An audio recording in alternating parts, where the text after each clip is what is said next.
Welcome back to once again myself Sardar Ibrahim. दोस्तों कैसे हैं आप? उम्मीद है आप सबके सब खैरियत से होंगे। दोस्तों अगेन मैं हाजिर हूँ एक बेहतरीन बिजनेस आइडिया के साथ, जिसको आप बहुत थोड़ी सी इन्वेस्टमेंट से स्टार्ट कर सकते हैं, अपने घर से स्टार्ट कर सकते हैं, अपने ब्रांड नेम के साथ, अपने लोगों के साथ जो है अपना लोगो डिज़ाइन करके एक बड़ी कंपनी बना सकते हैं।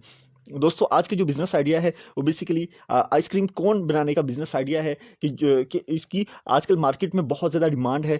पहले से भी इसकी डिमांड थी, लेकिन इसकी डिमांड मार्केट के अंदर बढ़ती जा रही है, क्योंकि इसको बच्चे शौक से खाते हैं, बड़े शौक से खाते हैं। इसकी मार्केट के अंदर इसकी कंज्यूमेबिलिटी जो है वो बहुत ज़्यादा है। इसकी कंजम्पशन बहुत है, और बहुत से ब्रांड्स इसको आउटसोर्स करके मंगवाते हैं, खुद से नहीं बनाते और इसको आउटसोर्स करते हैं, जिसकी वजह से इसकी सेल बहुत ज़्यादा है, इसके ऊपर प्रॉफिट मार्जिन बहुत अच्छे हैं। तो दोस्तों आज की इस वीडियो में मैं आपके साथ डिस्कस करूंगा कि किस तरीके से आप आइसक्रीम कोन का बिजनेस जो है उसको स्टार्ट कर सकते हैं और उससे पैसा कमा सकते हैं। दोस्तों इससे पहले कि हम वीडियो में आगे बढ़े, आपसे गुजारिश है कि चैनल को सब्सक्राइब कर लीजिए और बेल आइकन के बटन को हिट कर दें, सो दैट हमारे आने वाली वीडियोस की इन्फॉर्मेशन आप दोस्तों तक पहुंचती रहे।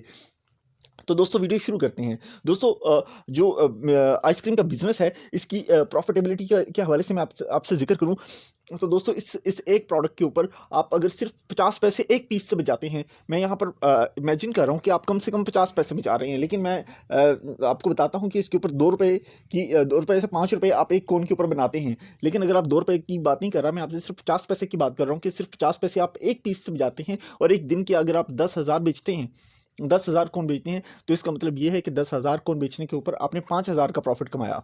तो दोस्तों इसकी कंजम्पशन बहुत ज़्यादा है, इसकी सेल बहुत ज़्यादा है, इसके ऊपर प्रॉफिट मार्जिन बहुत अच्छे हैं। आप अगर इसी को सिर्फ 2 रुपये की कर लें कि आपने 2 रुपये एक प्रोडक्ट से बचाया, 2 रुपये एक आइसक्रीम कौन से आपने सिर्फ 2 रुपये बचाए, तो आपने 10,000 सेल की, तो आपका जो प्रॉफिट मार्जिन है दोस्तों वो 20,000 रुपये तक जा पहुँचता है। तो इतना ज़्यादा प्रॉफिट मार्जिन है इस बिज़नेस के अंदर। दोस्तों अब शुरू करता हूँ, आपके साथ इसकी डिटेल्स शेयर करता हूँ कि किस तरीके से आपने ये कारोबार करना है। दोस्तों सबसे पहले आपको इसके लिए ज़रूरत है आपको मशीनरी की, कि आपको मशीन जो है चाहिए। मशीन आपको कैसे मिलेगी, किस तरह की मशीन लेनी चाहिए। तो दोस्तों यहाँ पर आपको 3 तरह की मशीनों का मैं आपके साथ जिक्र करूँगा कि आपने 3 तरह की मशीन आप परचेज़ कर सकते हैं। वो किस तरीके से परचेज़ करते हैं, आपने मार्केट के साइज़ और अपने बजट के हिसाब से मशीन परचेज़ करनी है। अपने मार्केट का भी सर्वे कर लेना है कि मार्केट का सर्वे जो है वो क्या कहता है कि आपको कितनी कितनी बड़ी मशीन आपको परचेज़ करनी चाहिए। ऐसा ना हो मार्केट का बजट है बहुत बड़ा, और आपने मशीन ले ली है छोटी मशीन परचेज कर ली है जिसकी डाइयाँ बहुत छोटी हैं, तो वो आपके लिए फ़ायदेमंद नहीं है। आपको और अगर आप मार्केट का जो साइज़ है वो बहुत छोटा है और आपने बड़ी मशीन परचेज कर लिया, तो वो आपके एक्स्ट्रा पैसे उसके ऊपर लग जाएंगे। आपके पैसे जो है वो उस तरह से कंज्यूमेबल नहीं होंगे, क्योंकि पैसे बैलेंस रख के चलना होता है। इसलिए आपको ये सोच समझ के करना है कि आपने मार्केट के साइज़ और अपने बजट के हिसाब से जो है मशीन परचेज करनी है। मशीन आपको 3 तरह की मिल जाएगी।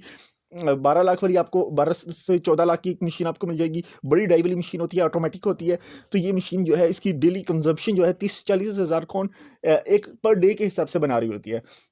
सेकंड मशीन होती है 3 लाख वाली, वो छोटी डाई उसकी होती है वो भी ऑटोमेटिक है, लेकिन वो भी उसकी भी कंजप्शन अच्छी होती है, और वो 8 से 10 हज़ार कौन पर डे के हिसाब से बना रही होती है। एक मशीन आती है 1 लाख से 1.5 लाख रुपए में, या आप यूज़ में ले लें तो आपको 90,000 70,000 रुपये में, 80,000 रुपये में आपको वो मशीन मिल जाती है। वो मशीन ऑटोमेटिक नहीं होती, लेकिन उसकी डाइयाँ बड़ी होती हैं।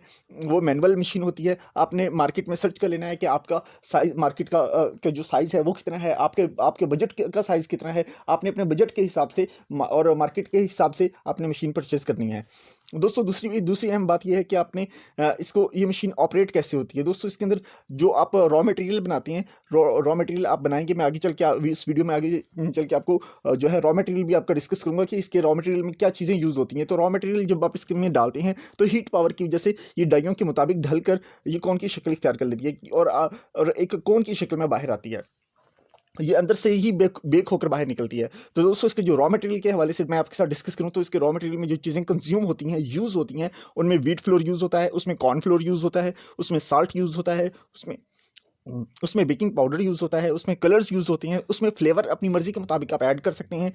तो दोस्तों ये वो चीज़ें हैं जिनसे आपका रॉ मटेरियल जो है वो रेडी होता है। दोस्तों ये रॉ मटेरियल रेडी करने के बाद जब आप इसको यूज़ करते हैं, इस रॉ मटेरियल को जैसे ही उस कोन के जो डाइयाँ हैं उसमें डालते हैं, तो ये हीट पावर की वजह से ये कोन की शक्ल इख्तियार कर लेती है, और अंदर से बेक होकर फिर ये बाहर कोन की शक्ल में निकलती है। दोस्तों आपने इसकी कोन में वैरायटी बनानी है, इसकी बहुत अच्छी वैरायटीज डिफरेंट इकसाम होती हैं कि आपने किस तरह की वैरायटी आप बना रहे हैं। आप उसको सस्ती वाली कोन भी बना सकते हैं, थोड़ी सी कॉस्टली कोन भी बना सकते हैं, थोड़ी खूबसूरत थोड़े से डिज़ाइन थोड़ा सा डिफरेंट करके आप कोन बना सकते हैं। जितनी आपके पास वैरायटी होगी उतना ज़्यादा आपका माल बिकेगा। दोस्तों एक और इंपॉर्टेंट बात इस बिज़नेस के हवाले से आपको बताता चलूँ कि आपने इसमें आपको वज़न करने वाली मशीन चाहिए होती है, इसके अंदर आपको रैक चाहिए होते हैं, इसके अंदर आपको स्टेनलेस स्टील के बर्तन चाहिए होते हैं जिसके अंदर आपने रॉ मटेरियल रेडी करना होता है। तो दोस्तों आपको एरिया के हवाले से बता दूं कि एरिया भी आपको 300 टू 400 स्क्वायर फुट आपको चाहिए होता है। आपको दोस्तों जब आपने क्या करना है, इसकी मशीन के ऊपर आपने माल तैयार कर लिया। माल तैयार करने के बाद एक तो आपने उस जगह की, जिस जगह पे आप अपना ये सारा सेटअप लगा रहे हैं, उस जगह की सफाई सुथराई का बड़ा ख्याल रखना है। दोस्तों दूसरी अहम बात ये कि जो कोन आपने बनाई है, जो आपने मटेरियल, जो प्रोडक्ट आपने जो है फिनिश की है, मैन्युफैक्चर की है, उस प्रोडक्ट को, उस कोन की पैकेजिंग जो है वो आपकी बहुत ज़बरदस्त होनी चाहिए। दोस्तों पैकेजिंग और लेबलिंग जितनी अच्छी होती है, प्रोडक्ट की क्वालिटी और मयार उतना ही अच्छा समझा जाता है, उस सेल में इजाफे का बायस बनती है। आप उसे अपनी मर्जी के रेट के ऊपर सेल कर सकते हैं।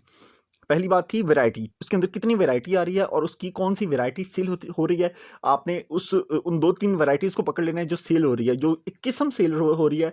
सस्ती कौन सेल हो रही है, हाई प्राइस वाली कौन सेल हो रही है, या जो मीडियम प्राइस वाली जो सेल है, जो कौन आप बना रहे हैं, तैयार कर रहे हैं, वो अच्छी सेल हो रही है। आपने देखना है कि जो दो आपने 7-8 तरह के प्रोडक्ट बना के देख लेने हैं, उन 7-8 में से जो सेल होने वाले हैं, जो ज़्यादा कंज्यूम होने वाले आइटम्स हैं, उनके ऊपर आपने फोकस रखना है। वो वाली प्रोडक्ट आपने ज़्यादा तैयार करनी है।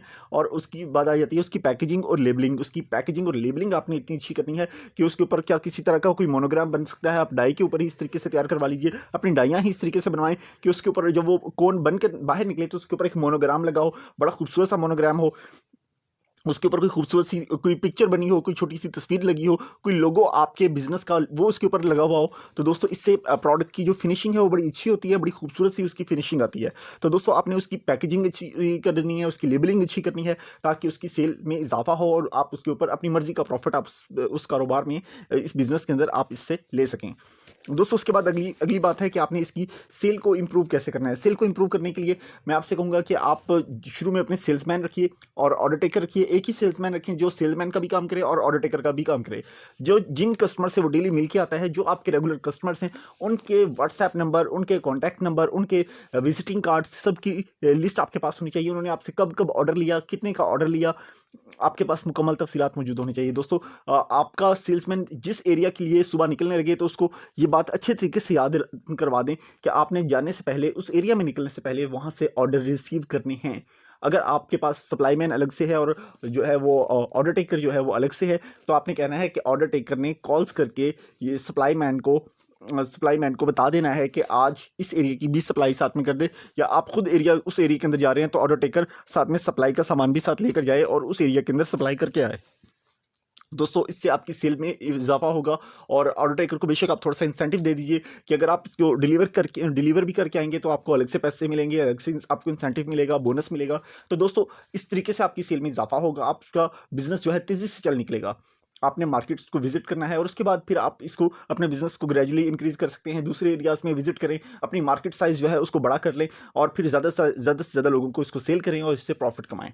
दोस्तों यहाँ पर इस वीडियो के अंदर मैंने कोशिश की है कि आपको आइसक्रीम कोन के जो बिजनेस है उसके हवाले से मुकम्मल डिटेल्स और मुकम्मल तफसीलात आपको बता सकूँ। मेरी काविश या मेरी कोशिश आपको पसंद आई हो तो दोस्तों वीडियो को लाइक कर दीजिएगा, चैनल को सब्सक्राइब कर दीजिएगा, बेल आइकॉन के बटन को हिट करना मत भूलिएगा, सो दैट हमारे आने वाले वीडियोज़ की इन्फॉर्मेशन, नोटिफिकेशन आप दोस्तों तक पहुँचती रहे। दोस्तों आज की इस वीडियो में मेरी तरफ से बस इतना ही। मिलते हैं नेक्स्ट वीडियो में नेक्स्ट बिजनेस आइडिया के साथ। Thank you very much.